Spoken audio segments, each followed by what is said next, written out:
Antes do episódio começar, eu queria dar um recadinho rapidinho. Essa semana eu participei do podcast das minhas amigas, o Cena X, e a gente conversou sobre Piratas do Caribe essa semana. Foi uma conversa bem bacana, a gente chegou em umas conclusões bem interessantes, e ele já está disponível em todas as plataformas. Procurem lá, Cena X, e ouçam não só o programa que eu participei, ouçam os outros. Um abraço, meninas, e agora fiquem com o episódio dessa semana. Oi, gente, tudo bom com vocês? Aqui tá daquele jeito, né? Vamos que vamos. Sabe o que tá chegando? Além, é claro, da destruição do mundo? É a cerimônia do Oscar. Tá chegando aí e hoje eu queria falar sobre os famosos Oscar baits, que eu já devo ter usado esse termo aqui algumas vezes, né, sempre de maneira pejorativa, mas hoje o episódio ele é inteiro para explicar melhor o que isso significa e por que isso é ruim, mas isso nem sempre é ruim, então vamos que vamos, né? O foco aqui é Hollywood e o calendário americano, né? Já que o Oscar premia filmes norte-americanos com raríssimas exceções. Vamos começar com a definição. Bait, em inglês, é isca. Então, o Oscar bait seria aquele filme caça-prêmios. Ele é feito sob medida para agradar a Academia de Artes e Ciências Cinematográficas, que é quem escolhe os vencedores do Oscar. O perfil desses votantes ele tem mudado e tem se renovado nos últimos anos, após muita pressão externa, mas até pouco tempo atrás era basicamente homens velhos, brancos e judeus. A primeira vez que você tem registro do termo é em 1948, para vocês verem como isso é antigo, né? Tem duas maneiras de um filme ser uma armadilha de premiação, pelo tema e pela janela de distribuição dele, né? Pela estratégia de divulgação, sendo que é muito comum os dois estarem juntos. Temas que são considerados Oscar baits, vamos lá. Dramas de época bem produzidos, épicos, enfim, grandes produções que enchem os olhos e provavelmente vão rapar os prêmios técnicos. Adaptações de livros clássicos conhecidos e adorados. Filmes sobre cinema, sobre bastidores, história ou que mostrem como o cineasta ama o que faz. Biografias ou filmes baseados em fatos reais. Quanto mais triste e dramático, maior a chance da indicação. Bônus triplo se for sobre a escravidão ou sobre o Holocausto. Se o filme for localizado nos dias atuais, o protagonista precisa ter alguma doença física ou mental, ou ser portadora de alguma limitação física, ou pertencer a uma camada não privilegiada da sociedade. O final, ou ele vai ser muito trágico, ou ele vai ser otimista para dar aquela lição moral que os coaches de internet vão adorar e saturar muito rapidamente. Dentro de tudo isso tem toda a parte da atuação. Filmes com grande elenco de atores premiados acaba entrando como Oscar bait, principalmente se a Meryl Streep estiver envolvida. Atuações com mudanças físicas que atores foram a extremos pelo papel costumam ser recompensadas. Principalmente se for uma atriz conhecida pelo rostinho bonito e ela acaba ficando, aspas, feia pro papel, ou se é um ator que ele é todo bonitinho e ele acaba também ficando feio. Enfim, você tem que ficar feio pro papel, né? Lembrando que beleza é uma coisa altamente subjetiva e definida pelas normas sociais vigentes na época, né? Mas vocês lembram quando a dentadura do Rami Malek ganhou o Oscar de melhor ator?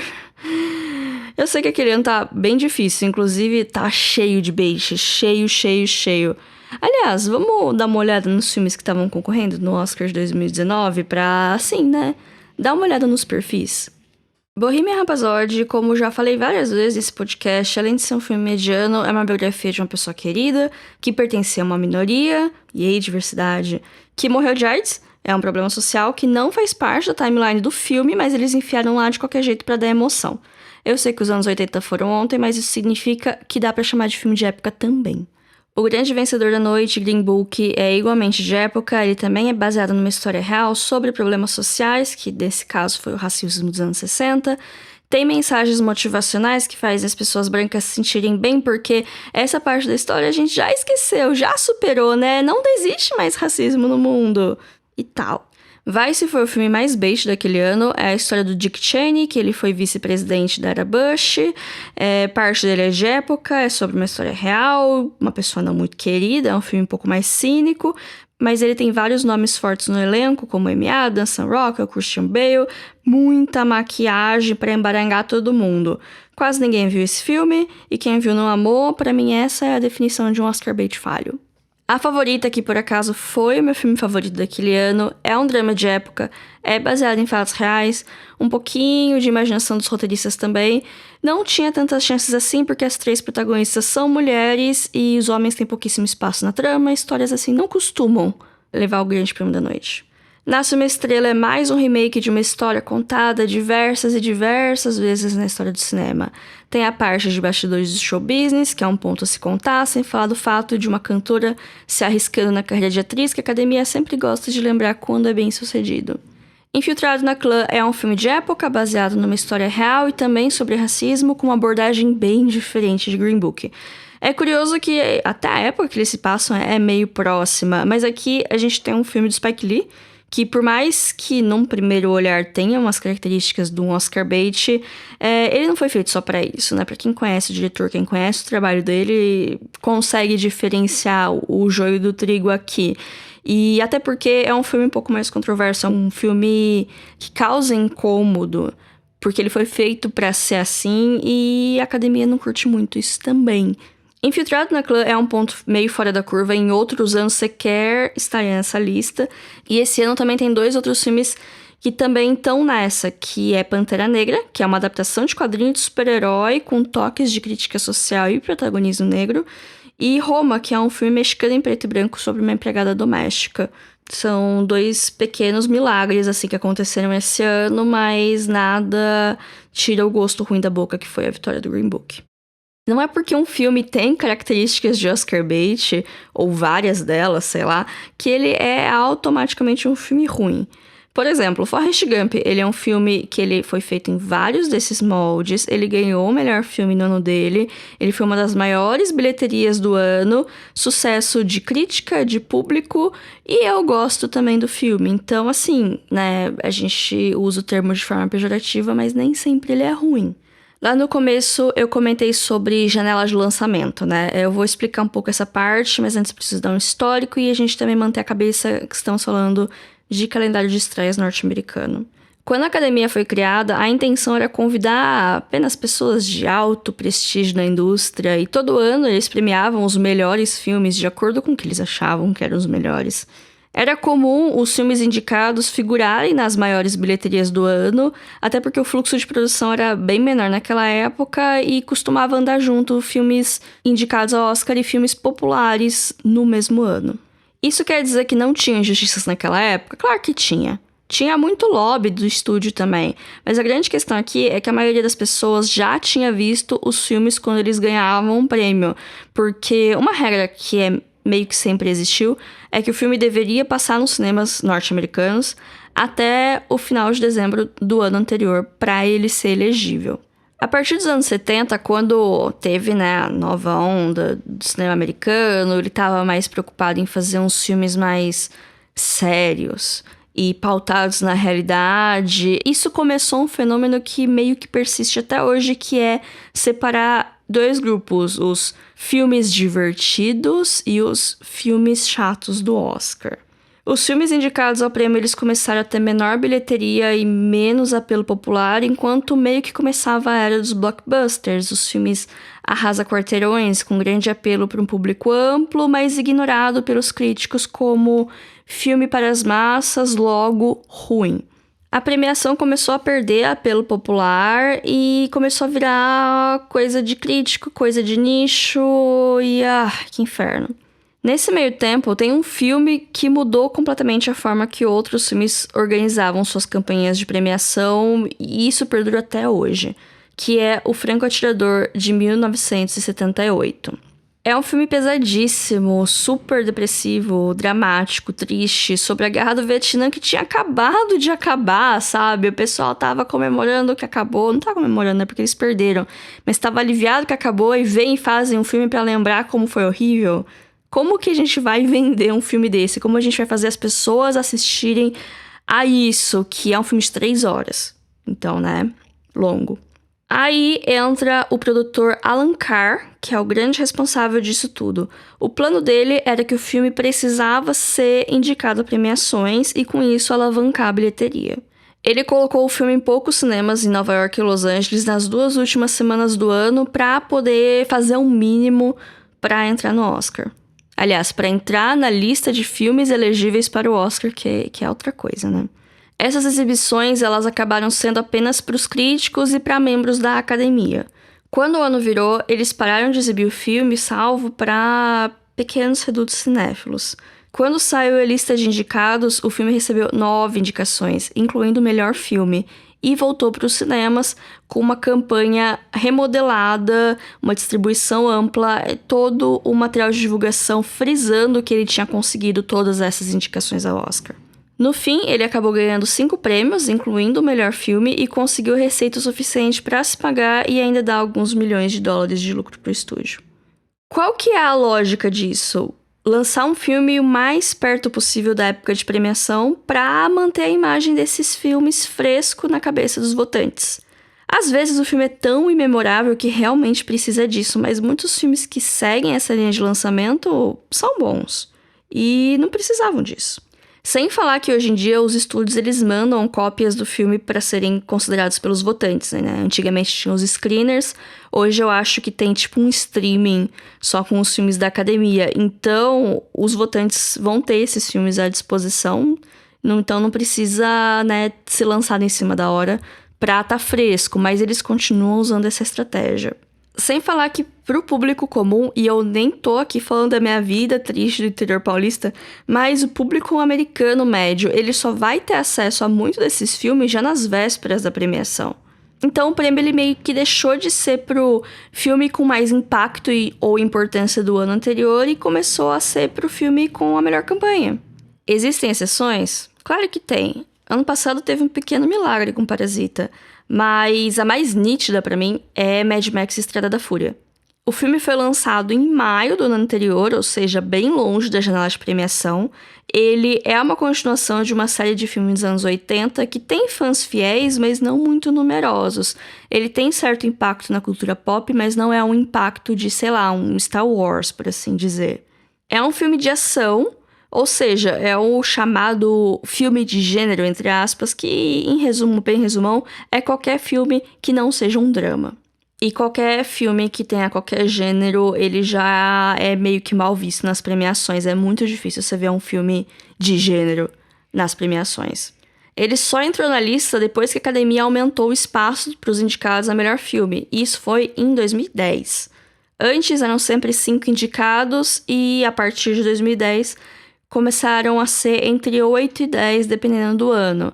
Isso foi um esforço para tentar buscar audiência para a cerimônia, que tá meio capenga, e incluir filmes com um apelo mais popular, por assim dizer, para atrair público.